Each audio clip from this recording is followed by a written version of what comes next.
ಯುದ್ಧದಿಂದ ಸೃಷ್ಟಿಯಾಗಿರುವಂಥ ಜನಸಾಮಾನ್ಯರ ಸಮಸ್ಯೆಯ ಬಗ್ಗೆ ಮಾತನಾಡ್ತಾ ಇದ್ವಿ. ನಾನು ರಘುಸ್ವಾಮಿ ಅವರನ್ನು ಮಾತನಾಡಿಸ್ತೀನಿ, ಆದರೆ ಅದಕ್ಕಿಂತ ಮೊದಲು ಕೇಶವ್ ಅವರಿಂದ ಒಂದು ಪ್ರತಿಕ್ರಿಯೆಯನ್ನು ಪಡ್ಕೊಳ್ಬೇಕು. ಕೇಶವ್ ಅವರೇ, ಬಹುಶಃ ಕೇಂದ್ರ ಸರ್ಕಾರ ನಿರ್ಧಾರಗಳನ್ನು ತೆಗೆದುಕೊಳ್ಳುತ್ತು. ಅದು ಪೆಟ್ರೋಲ್ ಇರ್ಬೋದು, ಡೀಸೆಲ್ ಇರ್ಬೋದು, ಅದರ ಅಬಕಾರಿ ಸುಂಕವನ್ನು ಇಳಿಸಿದ್ದಿರ್ಬೋದು.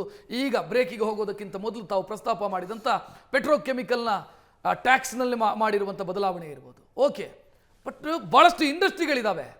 ನಾನು ನಿನ್ನೆ ನೋಡ್ತಾ ಇದ್ದೆ, ಹುಬ್ಬಳ್ಳಿಯಲ್ಲಿ ಸಿರಿಂಜ್ ತಯಾರಿಕಾ ಘಟಕ, ಅವರಿಗೆ ರಾ ಮೆಟೀರಿಯಲ್ಸೇ ಬರ್ತಾ ಇಲ್ಲ. ಈ ಸಮಸ್ಯೆಯನ್ನು ಏನು ಮಾಡೋದಕ್ಕೆ ಸಾಧ್ಯ ಇದೆ?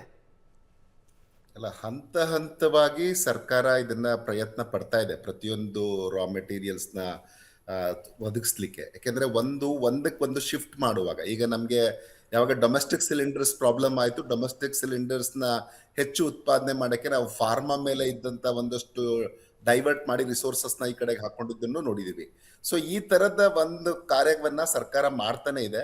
ಸೊ ಅದರ ಜೊತೆಗೆ ಏನು what best it can be done ಅನ್ನೋದನ್ನ ಅದು ನೋಡ್ತಾ ಇದೆ. ನೀವು ನೋಡಿದ್ರೆ ಇನ್ನೂ ಮುಂದುವರೆದು ನಾನು ಇನ್ನೂ ಅನೇಕ ಕ್ರಮಗಳನ್ನ ಕೈಗೊಳ್ತೀವಿ ಅಂತ ಹೇಳ್ತಾ ಇದೆ. ಸೊ ಮತ್ತೀಗ ಆಟೋ ವಿಚಾರಕ್ಕೆ ಬಂದಾಗ, ಒಂದು ರಾಜ್ಯ ಸರ್ಕಾರಗಳು ಕೂಡ ಈಗ ಸದ್ಯದ ಸ್ಥಿತಿಯಲ್ಲಿ ಅವ್ರಿಗೆ ಅದನ್ನ ಆಲ್ಟರ್ನೇಟಿವ್ ಫ್ಯೂಯಲ್ಗೆ ಹೋಗ್ಲಿಕ್ಕೆ ಅವರೇನೆ ಏನಾದ್ರು ಆ ಒಂದು ಇದನ್ನ ಇವಾಗ ಪೆಟ್ರೋಲ್ನೇ ಯೂಸ್ ಮಾಡುವ ಸ್ವಲ್ಪ ದಿನಗಳ ಮಟ್ಟಿಗೆ ಯೂಸ್ ಮಾಡ್ಲಿಕ್ಕೆ ಏನಾದ್ರು ಆಲ್ಟರ್ನೇಟಿವ್ ಅನ್ನ ಅವರು ಒದಗಿಸ್ಕೊಡ್ಲಿಕ್ಕೆ ಆಗತ್ತಾ ಅವ್ರ ಕಡೆಯಿಂದ ಅಂತ ಯೋಚನೆ ಮಾಡ್ಬೋದು. ಇಲ್ಲಾಂದ್ರೆ ಅದಕ್ಕೊಂದು ಅವರ ಖಾತೆಗಳಿಗೆ ನೇರವಾಗಿ ಒಂದು 2 ಇಲ್ಲ 2.5 ಸಾವಿರ ರೂಪಾಯಿನ ಏನು ಅವ್ರು 2.5 ಸಾವಿರ ರೂಪಾಯಿ ಖರ್ಚು ಬರುತ್ತೆ ಅದನ್ನ ಹಾಕ್ಬೋದು. ಆ ತರದ ಒಂದು ಪ್ರಯತ್ನಗಳನ್ನ ಮಾಡ್ಬೋದು. ಯಾಕಂದ್ರೆ ಅನೇಕ ಇದ್ರದ್ದು ನೀವು ಹೇಳ್ತಿದ್ದಂಗೆ ಹುಬ್ಬಳ್ಳಿಯಲ್ಲಿ ಎಲ್ಲ ಅನೇಕ ಮೈಕ್ರೋ ಇಂಡಸ್ಟ್ರೀಸ್ ಯಾವ್ಯಾವ್ದು ನಮ್ಗೆ ಈ ಆಯಿಲ್ ಅಥವಾ ಗ್ಯಾಸ್ ಮೇಲೆ ಡಿಪೆಂಡೆಂಟ್ ಆಗಿದೆ ಅಥವಾ ಪೆಟ್ರೋಕೆಮಿಕಲ್ಸ್ ಮೇಲೆ ಡಿಪೆಂಡ್ ಆಗಿದೆ, ಇವಕ್ಕೆಲ್ಲವಕ್ಕೂ ಸಮಸ್ಯೆ ಆಗಿದೆ. ಆದ್ರೆ ಮೊದಲು ಜೀವನವನ್ನ ಇದು ಮಾಡ್ಲಿಕ್ಕಾಗಿ ಸರ್ಕಾರ ಮೊದಲು ಇದಕ್ಕೆ ಆದ್ಯತೆ ಕೊಡ್ತಾ ಇದೆ. ಇವಾಗ ನೋಡಿ, ಡೊಮೆಸ್ಟಿಕ್ ಸಿಲಿಂಡರ್ಗೆ ಮೊದಲು ಆದ್ಯತೆ ಕೊಡ್ತಾ ಇದೆ, ಅನಂತರ ನಿಮ್ ಕಮರ್ಷಿಯಲ್ ಸಿಲಿಂಡರ್ಗೆ ಆದ್ಯತೆ ಕೊಡ್ತಾ ಇದೆ. ಸೊ ಈ ತರ ಒಂದೊಂದನ್ನೇ ಸಾಲ್ವ್ ಮಾಡ್ಕೊಂಡು ಹೋಗುವಂತ ಪ್ರಯತ್ನ ಮಾಡ್ತಾ ಇದೀವಿ. ಯುದ್ಧ ಸುದೀರ್ಘವಾಗಿ ಆದ್ರೆ ಈ ಸಮಸ್ಯೆ ಇನ್ನಷ್ಟು ಉಲ್ಬಣಿಸ್ಲಿಕ್ಕೆ ಸಾಧ್ಯ ಇದೆ. ಯಾಕಂದ್ರೆ ಒಂದ್ ಕಡೆ ಸಪ್ಲೈ ಸೈಡು ಸಮಸ್ಯೆ ಆಗ್ತಾ ಇದೆ, ಡಿಮಾಂಡು ಒಂದ್ ಕಡೆಯಿಂದ ಜಾಸ್ತಿ ಆಗ್ತಾ ಇದೆ. ನೀವು ಗಮನಿಸಿದ್ರೆ ನಾವು ಪ್ರತಿ ಇದಕ್ಕೆ ಸಿಲಿಂಡರ್ಗೆ ಏನು ಬೇಡಿಕೆಯನ್ನ ಸಲ್ಲಿಸ್ತಾ ಇದ್ವಿ, ಅದಕ್ಕಿಂತ ಹೆಚ್ಚು ಬೇಡಿಕೆಯನ್ನ ಈಗ ಅದಕ್ಕೊಂದು ಸರ್ಕಾರ ಅಂಕಿಅಂಶ ಕೂಡ ನಮಗೆ ಸಿಕ್ಕಿದೆ.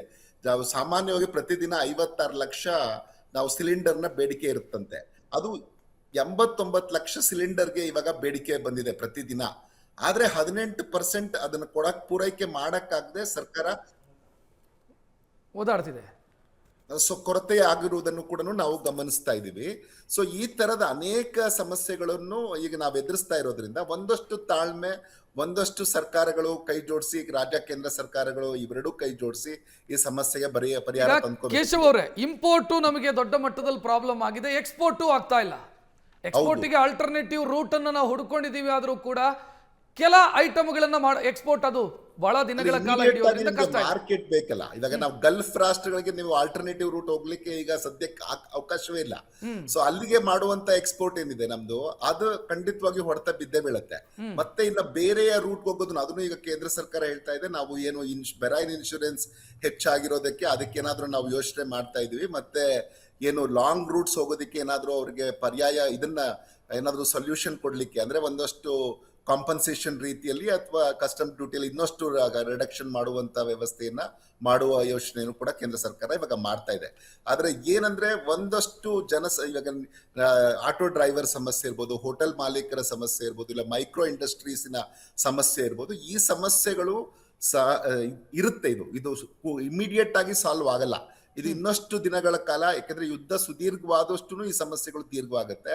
ಮುಂದೆ ನಾವು ಯೋಚನೆ ಮಾಡ್ಬೇಕು ಏನಂದ್ರೆ ಇದಕ್ಕೆ ಆಲ್ಟರ್ನೇಟಿವ್ ಯಾವ ರೀತಿಯಲ್ಲಿ ಇವಾಗಿಂದನೇ ಯೋಚನೆ ಮಾಡ್ಬೇಕು ಅಂತ ಸರ್ಕಾರಗಳೀಗ ಯೋಚನೆ ಮಾಡಿ ಮುಂದೆ ಇದು ಉಲ್ಬಣಿಸ್ದಂಗೆ ಅವರಿಗೆ ಸಮಸ್ಯೆಗಳು ಹೆಚ್ಚು ಆಗದ ಹಾಗೆ ಯಾವ ರೀತಿಯಲ್ಲಿ ಮಾಡ್ಬೇಕು ಅನ್ನೋದನ್ನ ನೋಡ್ಲಿ ಅನ್ನೋದು ನನ್ನ ಆಶಯ.